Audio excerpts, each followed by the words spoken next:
So we were playing basketball with a bunch of people, and this one man kept making his shots. I asked, how come this guy is so good? And he said, well, he's the master. Can you see even his shirt says the master?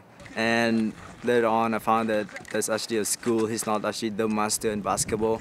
There's a school named the Masters College.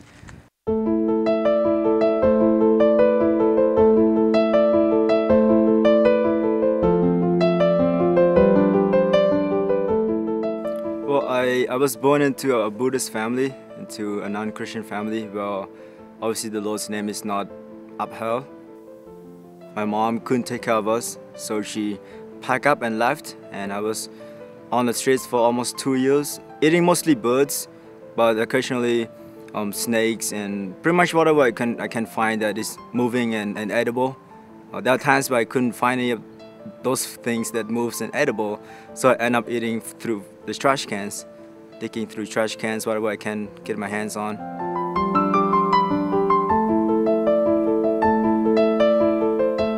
Really, the biggest thing that transitioned me from not knowing Christ at all to knowing Him was when I moved into an orphanage by the name of Asian Hope. They did devotion the very first night I got there was on Genesis 1:1. When Genesis 1:1 was read, it was like my whole world turned upside down. When was I saved on the dot of history? That I cannot tell you, but I know that Christ come to earth, live a perfect life, was killed, buried, rose again on the third day, and He will come again to judge. And I remember crying out to Him to come into my life. The Word of God is just so driven here, and I think that is the key to a life of transformation. Impacted by so many of the faculty here. To name my top one is Dr. Wong. He's just a man of prayer. One of my first classes was with him, and the class is like 55 minutes, and he prayed for 10-15 minutes of the class, but somehow we get through the class with all the material that needed to be covered.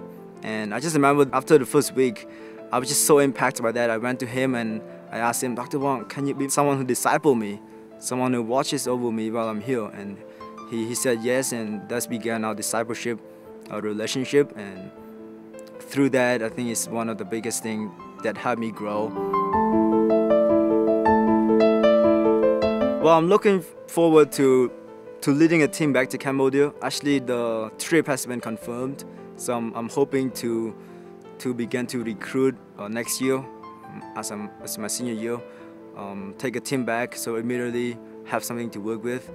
But for the long term, I want to work with the church in ministry, church planting or Bible translation or translating books or write. I definitely want to invest in other men so that they would be ready to take the place for the church.